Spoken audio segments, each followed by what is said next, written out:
has to be some common sense. Yes, sir. They have the car stopped at 10th and Ranch by Collider. We still don't know who pulled the trigger.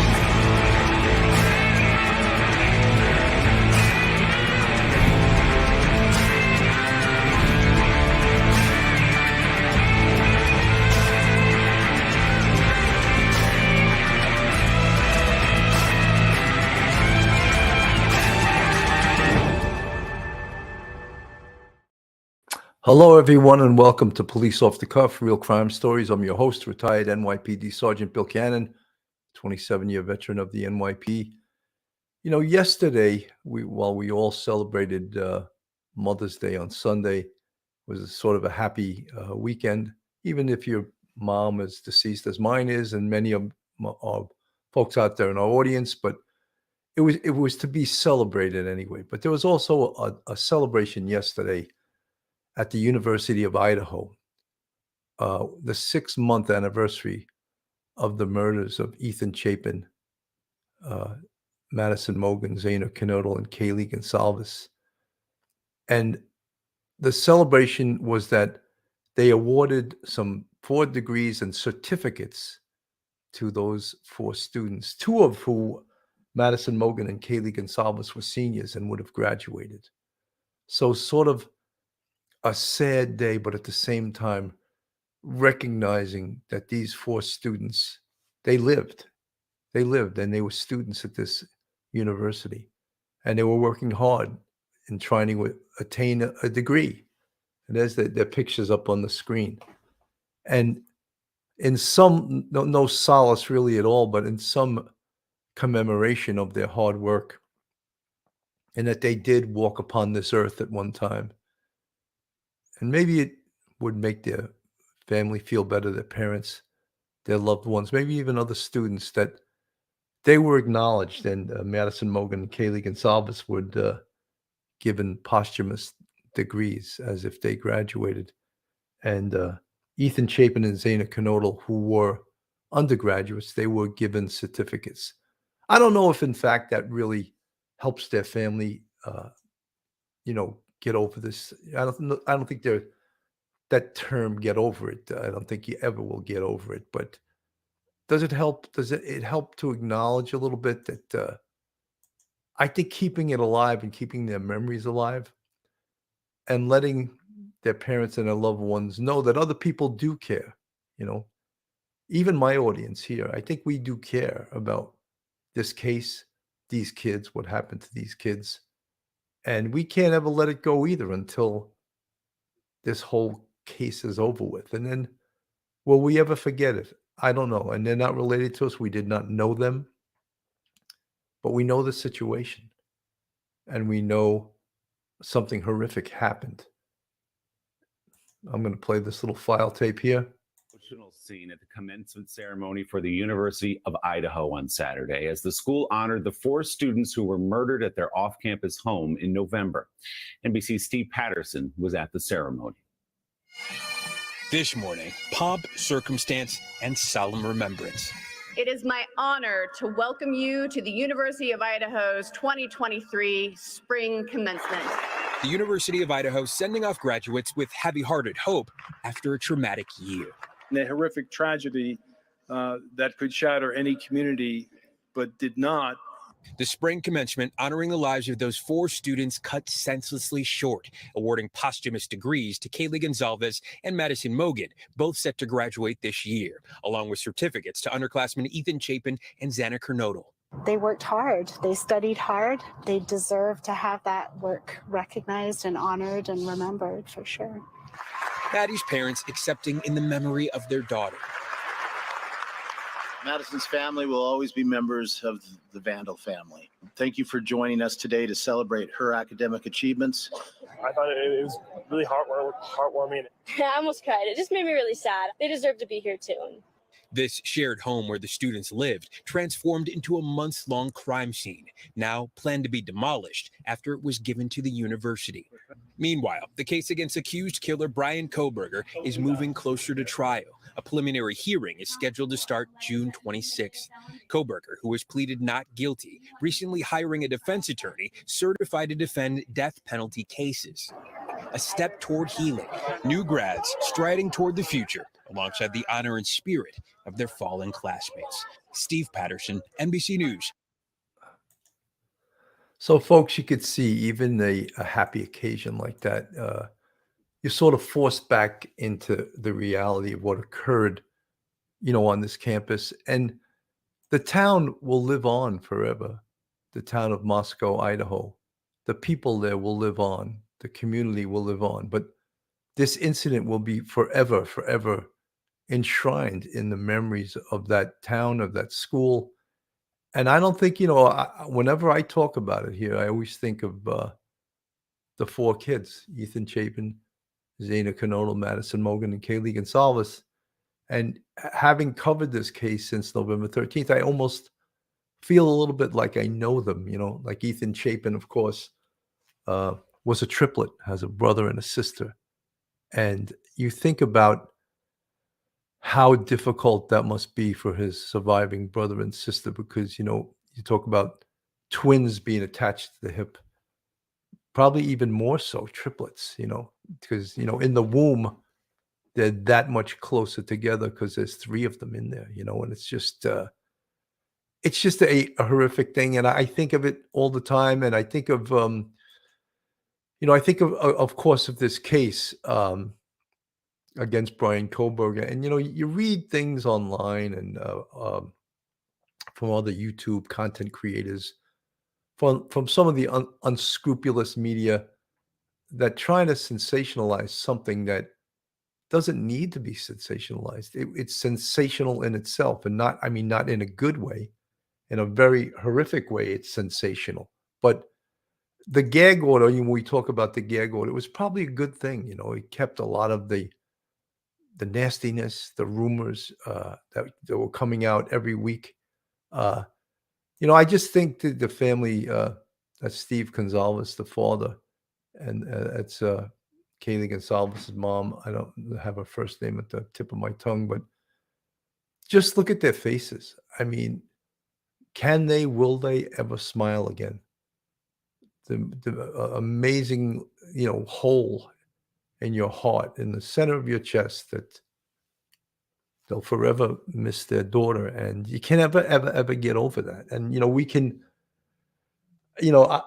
parents. You talk to parents that have lost children, and they can't even explain it to you. It's just, and you can see, if you know anyone that's ever lost a child, they can't explain the pain to you. They can't explain.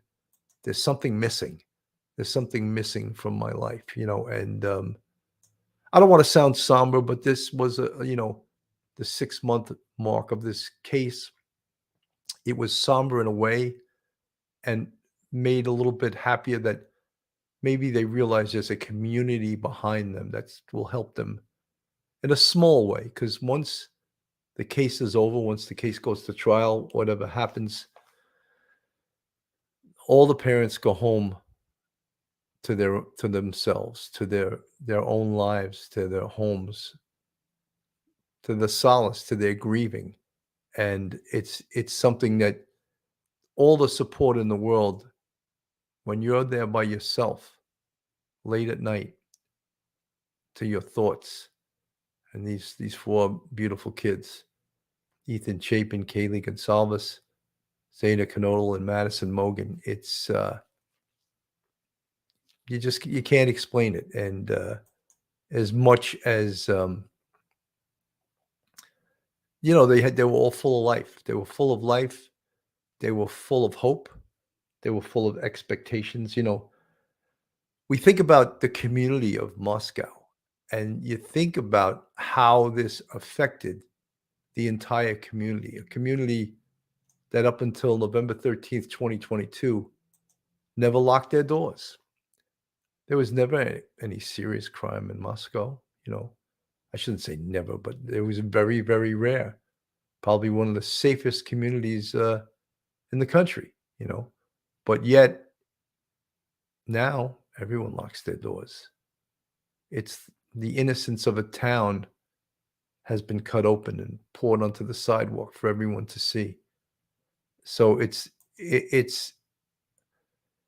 an event that an event. I hate to use those euphemisms for it was a quadruple murder, you know, that affected the entire town and the community and the whole, and not even just the town. How about the entire country? You know, college kids are, you know, they're a community in across the United States. Kids that go to college, they expect to be safe. They're in sort of protected community, and if they go to a 4-year school, they're in that protected community for 4 years, and they're just expected to all they have to do is do their work, and if they have good parents that are helping them pay for their college, and even parents that struggle and do the best they can to send their kids to college, they expect the safety.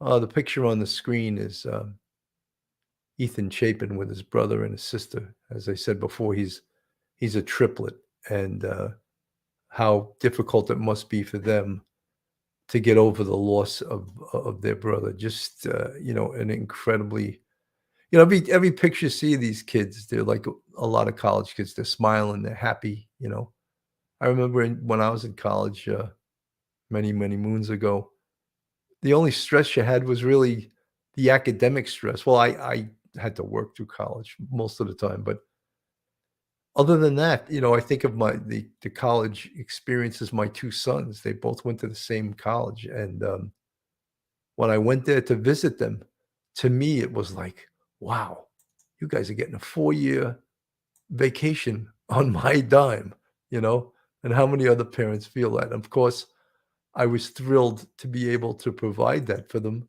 but it was an amazing experience for them, you know? A 4-year vacation you guys are getting. Look at this place, it's paradise. I'll say the school they went to Elon University in North Carolina, and when I visited that campus, I wanted to drop my life and enroll in school for 4 years, you know?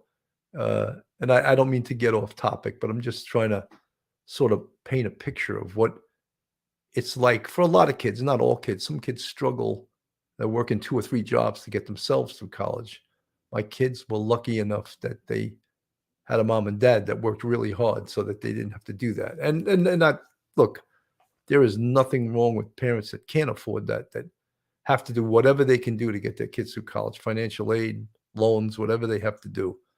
As I said, I think my kids were very lucky to have had the experiences they have. The love of God, the loss of a sibling is awful. A child seems the very worst as they're not supposed to go before you. The love of God, I think I couldn't have said it any better than you just did. That's the absolute truth. That's what every parent on this earth would say. I want to play a little more. This was on Court TV. They played this and it commemorated the yesterday, which was the 6-month anniversary, if you can call it an anniversary. The lives of Madison Mogen, Kaylee Gonsalves, Xana Kernodle, and Ethan Chapin were all cut tragically short. But this weekend, they were all honored as the University of Idaho bestowed each of them with posthumous degrees and certificates during Saturday's graduation. And while this is usually a time where students are celebrating, Alex Miller with our sister network Scripps News is reporting that this tragedy is still impacting these graduates and the greater community. College graduation, it's a time of excitement, of new beginnings, but here in Moscow, Idaho, this week, it's been a little bit quiet. I haven't seen as much excitement for this graduation, like compared to the previous years. Paige Erbely graduated from the University of Idaho and has stuck around Moscow for work. She says there's a cloud over this year's celebration, falling exactly 6 months to the day since 4 University of Idaho students were brutally murdered. 2 of the victims, Maddie Mogen and Kaylee Gonsalves, were seniors and should be walking with their classmates. Visiting campus, you almost wouldn't know graduation was happening this weekend. It's just a really, really touchy subject that the town is very, very sensitive to right now. The house, still boarded up, patrolled by security 24/7 for months, is a stark reminder not only of the tragedy, but of the month-and-a-half-long manhunt that left so many here shaken. The murders in November were really sent a shock to the whole system. Since then, both herbally and architecture professor Phil Mead say the town changed. We just paid more attention. We were all very much more cautious. I used to sometimes leave my door unlocked and be like, whatever, Moscow's a safe town, nothing's going to happen. And of course, I don't have the luxury of thinking like that anymore. Mead says he's been encouraged by the extra security that is still in place, but says the fact that the man accused of the crime is in jail just a few blocks away keeps the chill here. And the courthouse is right up there, so just thinking, every once in a while I have to drive by it. Scripps News spoke with a dozen students, and their concern is the continued microscope on their tiny town in the middle of rolling hills, many of them still shaken by what happened. I think it was a traumatic experience. We were all there for each other, but I also think that there is a sense of like the outside world having a spotlight on the small town that you love created more. Like, it was hectic, it was scary. Sarah Sullivan, a native Californian, came to Idaho because her mom went to school here. She says this is a tight-knit school full of students with deep roots. Fellow students have really stepped up support and positive support. The dean of students, a lot of teachers and everything have been really compassionate and really putting out resources out there, letting us know that we have someone to hear us out, hear our concerns. The school, the families, the Greek houses where victims were members, the restaurant where two of the victims worked, all hesitant to make any statements that could impact their healing and the pending trial. Students in Greek life told us they've made checking in on each other's mental health a focus. After all, this case and conspiracy theories surrounding it became prevalent on social media. There was a lot of he said, she said, and people were coming after fellow students and things and professors who were completely innocent. And you were like, that's not true. I know these people. The murders defining this year, but the students tell us they are determined for people to know the goodness that exists here. We've gotten through it. I think we've come out stronger as a community as a whole. There's definitely a level of anxiety here, knowing that this tiny college town will once again be in the spotlight soon. Koberger has not entered a plea for either his burglary or for murder charges. He is due back in court on June 26th. So, folks, you hear that, and it is heartbroken. And, I don't want to even compare this to what I'm going to say right now, but there's a huge parade in New York City on Halloween, and it's in Greenwich Village, and it's become world famous. And thousands of people go to watch this parade. It's really an unbelievable spectacle. And I was assigned to work it after 9/11. And the somberness of this usually happy occasion was incredible. And I remember the detective that was with me. And I was like, this is so sad. Can you believe this is the Halloween parade? And it was just like, you could see people were afraid to be there. People didn't want to, they didn't want to partake in the parade. There was less and less floats and all kinds of other people that marched in it. And we were just saying how sad it was, And I can imagine that must be Moscow, Idaho. That even though it's a happy town and it's been around for a long time, and the University of Idaho has been around for a long time, this event has just marred the whole town and has made it, just in crisis, totally in crisis. Until, will there ever be closure in this town? Say Brian Koberger, of course, we're all expecting the hearings start on June 26th, the probable cause hearings. The trial, and if it does in fact go to trial, it's going to cause a media frenzy that, of course, occurred when this first happened. And again, it's probably is going to go to trial. And so this town, again, will be under the microscope, an unwanted microscope, I might add, that they don't want. They didn't ask for this, of course, right?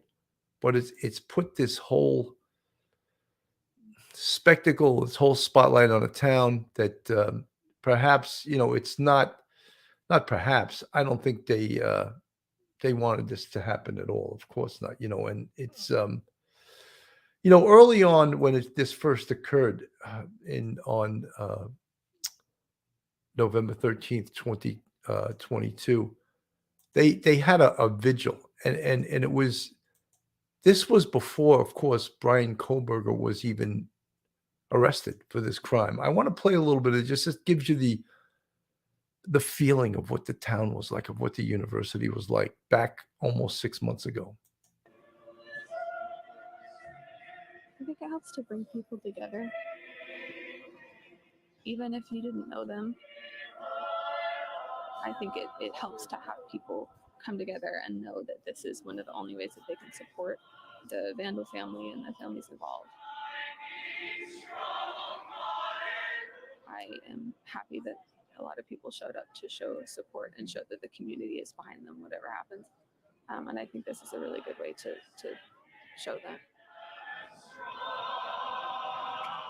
I want to thank you all for coming out to the vigil tonight in honor and memory of Xana Hernando, Ethan Chapin, Kaylee Gonzalez, and Madison Logan. We're all gathered here not only to remember and honor them, but also send our love and support to their families, many of whom are here with us tonight. I would like to start by saying my name is Stacy Chapin. I'm Ethan's mom.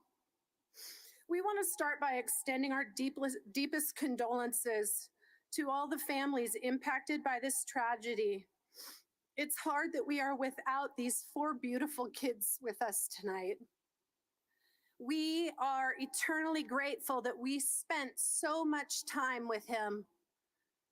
And I want to remind you that that's the most important message that we have for you and your families, is to make sure that you spend as much time as possible with those people, because time is precious and it's something you can't get back.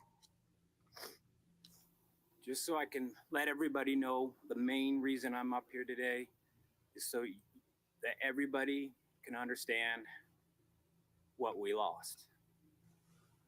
I hope to be able to make you laugh, but I'm afraid we're gonna have to cry, because we lost 4 beautiful souls, and the 2 that I'm up here to talk about are the ones I knew. I want everyone to know that these girls were absolutely beautiful. They've been friends since 6th grade. So then they went to high schools together. Then they started looking at colleges. They came here together. They eventually get into the same apartment together. And in the end, they died together in the same room, in the same bed. And it's a shame, and it hurts. But the beauty of the 2 always being together is something that it comforts us. It lets us know that they were with their best friends in the whole world. Madison, Maddie Mae, she was the first grandkid of any of her grandparents. She was Karen and my only child that we ever had, and I wanted to, when I was up here, I wanted to make sure and mention Jake. She got to have this, is really her only real big relationship she had in her life was with Jake, who is such a great guy, and I'm so glad that she got to just have at least a little taste of what it's like to be in love with someone. And all the love and support that everyone out there has shown through this has just been amazing. I've heard from people I haven't thought about or heard from in 30 years, and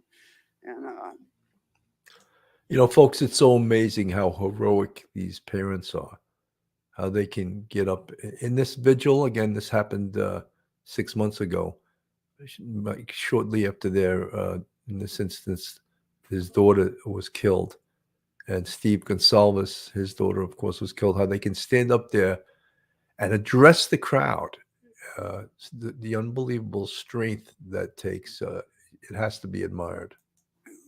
Yeah, just you see how good people can be when something terrible happens.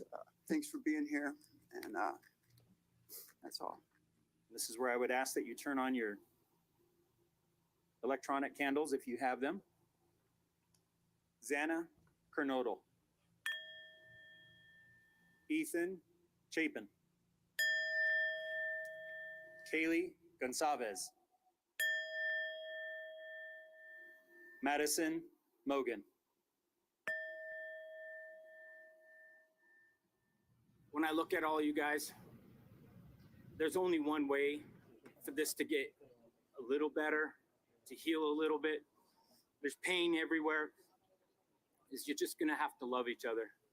You guys are just gonna have to hug each other. You're gonna have to be a little awkward, and you're just gonna have to share. And the only cure to pain is love. It's the only thing that's gonna heal us. That's the only thing that's gonna heal you. So all I challenge you in the next week, the next days, is just go out of your way and tell someone you love them. Love the people in your room that you go back to, your apartments, your house. And that will make a difference. And that's something that they can see where they're at right now. That you changed your life just a little bit and you're a little bit nicer and a little bit kinder. Thank you. Wow.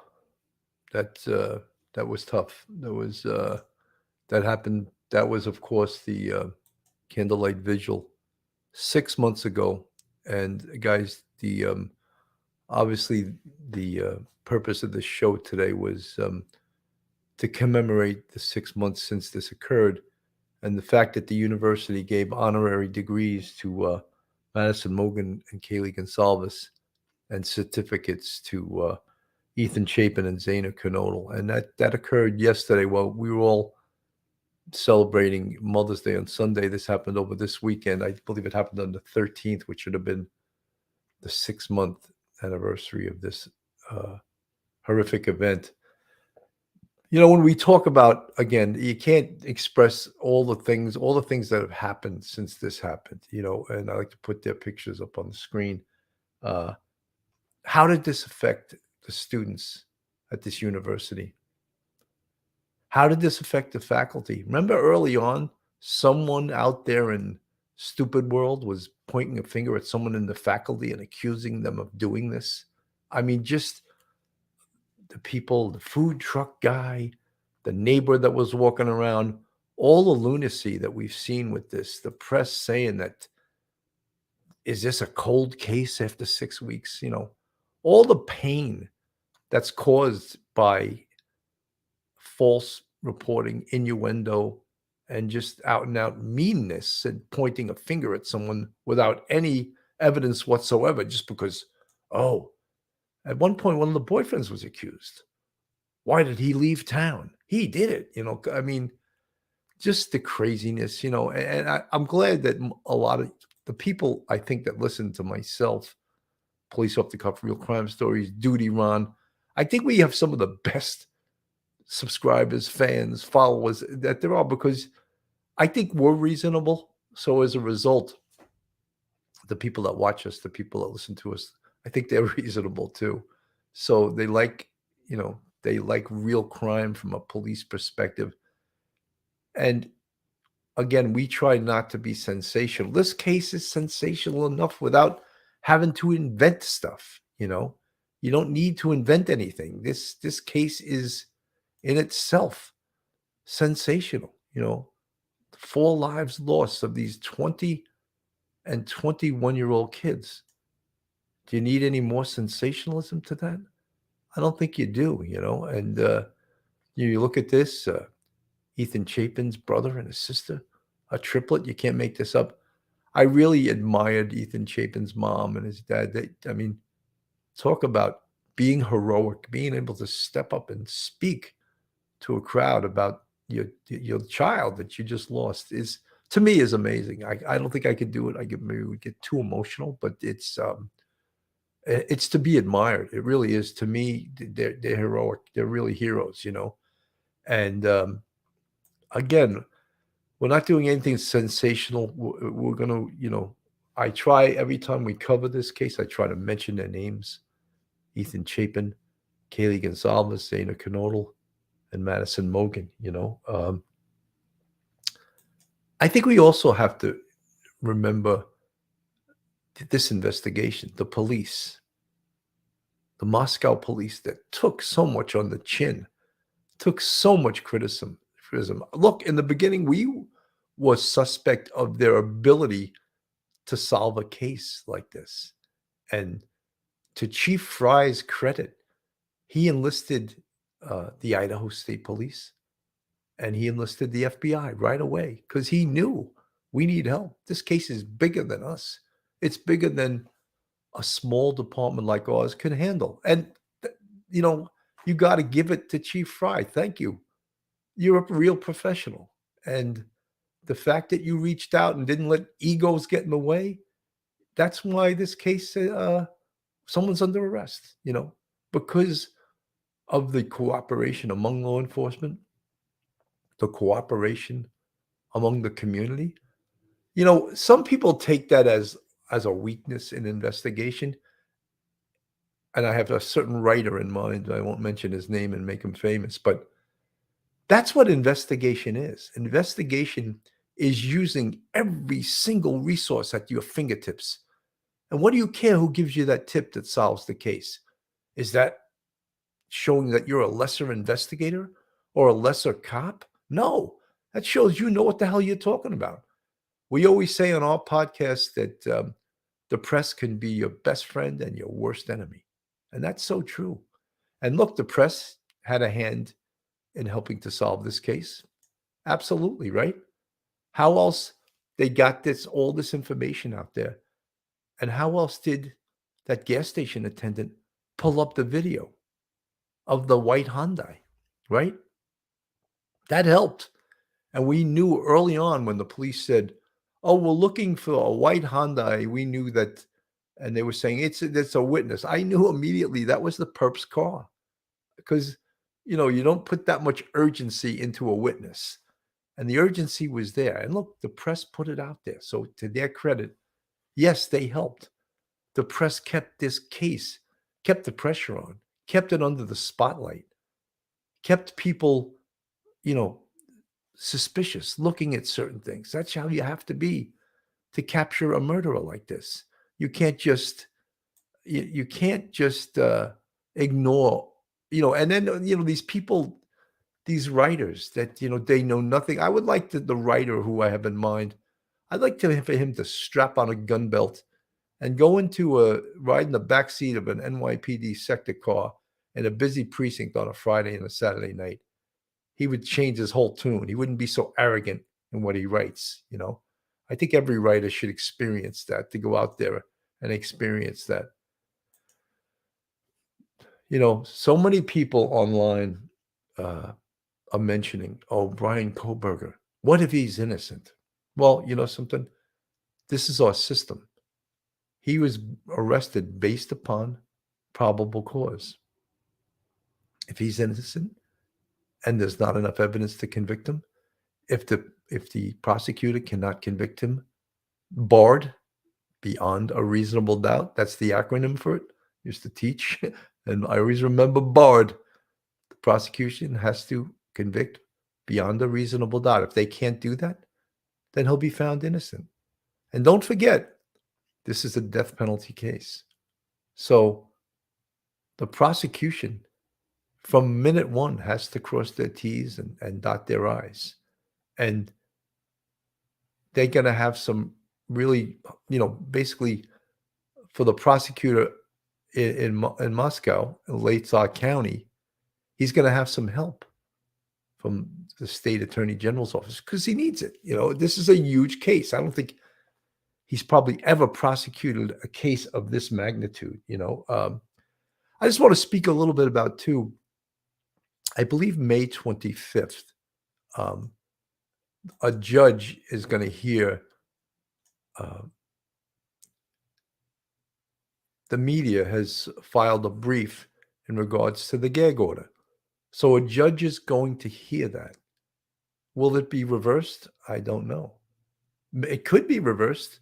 What are your feelings on that, you guys? Do you think that the gag order should remain in place, or is it freedom of the press should allow this gag order to be lifted? What do you think? I think it's protected a lot of people in this community from, you know, spreading spurrilous lies. And here's a picture earlier on, a month before the murders, of Brian Koberger getting pulled over in his car, and there's video of this. And so all of the resources that are being used to investigate this case, we this one, of course, was taken from the Indiana State Trooper's body cam when he was pulled over on his way home to Pennsylvania. This was prior to his arrest. I think a clearer picture, you could see he has a cut on his right wrist.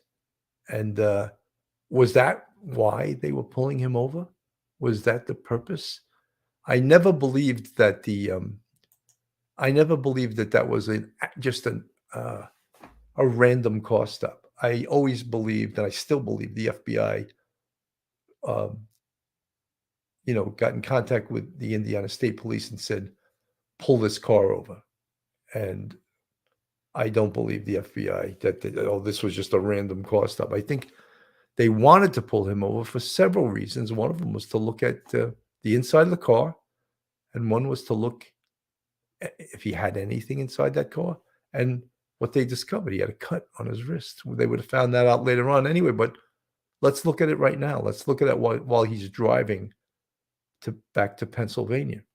So I always believed that, and then when we talk about the evidence in this case, and of course, the biggest evidence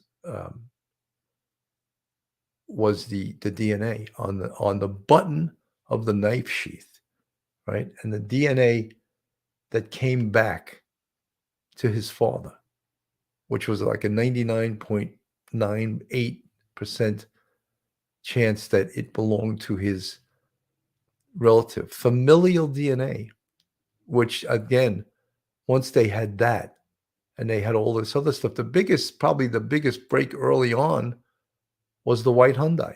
I think that type of evidence, Diane Krause, gag order should stay in place. Well, thanks for your opinion. My own opinion on that. Pablo Cicada, I think the reason Koberger moved away across country to go to school is because there were some red flags with Koberger in PA, just speculation on my part. Pablo, I sort of agree with you, and I think that I was expecting them to find out that this was not his first murder, that I was expecting them to find that he had done this before. Shaida Dryden, hope justice will happen for those beautiful kids who's gone following this case from South Africa. Really such a sad case.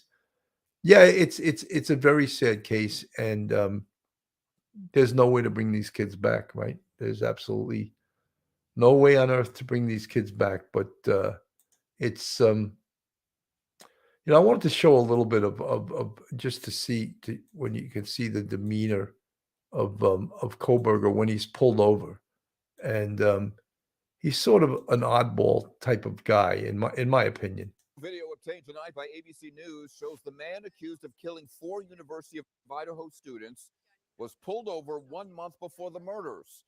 Brian Koberger was pulled over in Pullman, Washington for running a red light in October. The video shows him behind the wheel of his white Hyundai Elantra with Pennsylvania plates. He was able to talk his way out of a traffic ticket, and the Washington State University police officer let him go. Koberger, who is from the Poconos, is charged with 4 counts of first-degree murder. So that wasn't the entire car stop. I should have pulled up the entire car stop, but it was sort of to see him. It wasn't that he really talked his way out of the ticket. I don't think the officer was necessarily going to give him a ticket, period. But he was talking about, I was caught in the intersection and the traffic backed up, and then I proceeded to the intersection, and the officer said to him, well, you're not supposed to do that because of you're not supposed to proceed into the intersection until it's clear that the traffic is moving. Because if you get caught into the intersection, that's not an excuse for why you blew a red light. Folks, this is Police Off the Cuff, real crime stories. If you're not subscribed to us, go on our YouTube, hit that subscribe button, give us a thumbs up, ring that bell, and become a subscriber to you on our YouTube. It's free. That's if you like real crime stories from a police perspective, then you're in the right place. If you want to support us financially, you could go on our Patreon. We have 3 different levels on our Patreon, and you can support us that way. And if you want to support us on our YouTube, we have a YouTube channel members. We have 5 different levels on that. And you see the folks in the green font in the chat. They're part of our YouTube channel membership family. And we appreciate all our fans, our subscribers, and our friends. We're wishing all of them yesterday, of course, a happy Mother's Day. And I hope that all you guys did have a happy Mother's Day. Earlier on, also, I just honor these students even more. These are the parents of Ethan Chapin. And this was early on. This was not yesterday. This was when this first occurred. And to me, they were such a heroic couple. I want to play a little bit more of this, not to bask in the sadness, but I just think they're 2 great people. We're in our home in Northern Idaho, our summer home. We're going to be here for a couple days just to regroup a little. Yeah. And can you just tell me a little bit about Ethan? I think I was told he was very athletic. I think he played basketball and tennis or basketball. Just tell me a little about his interests. What did Ethan like to do? Anything. You name it, he played it, literally.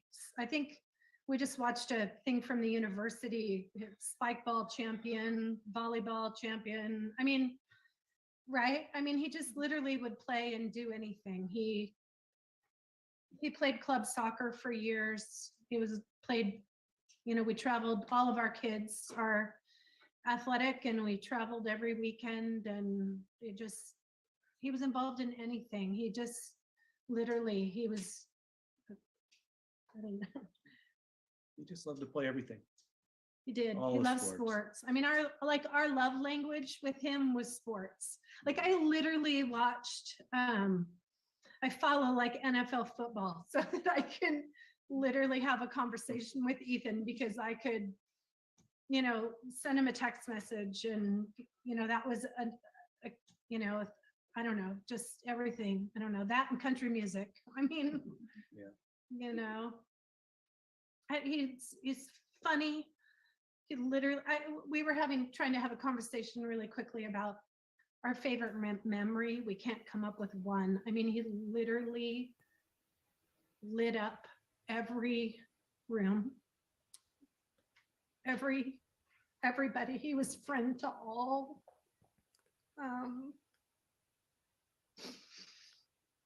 He was an incredible human. I mean, one of a kind, popular. I mean, not that that matters, but I don't know. I think we believe that if you literally asked anybody in his life, anybody, they would tell you the same exact thing. I mean, I just got an email from his counselor at college, and he just said, I loved that kid the minute I met him. He literally walked in my office last week, and it was just simply to say hi. He had a huge smile. The whole, the feeling inside of the office changed just because he walked in. He always had something funny to say. That's been something we've talked a lot about.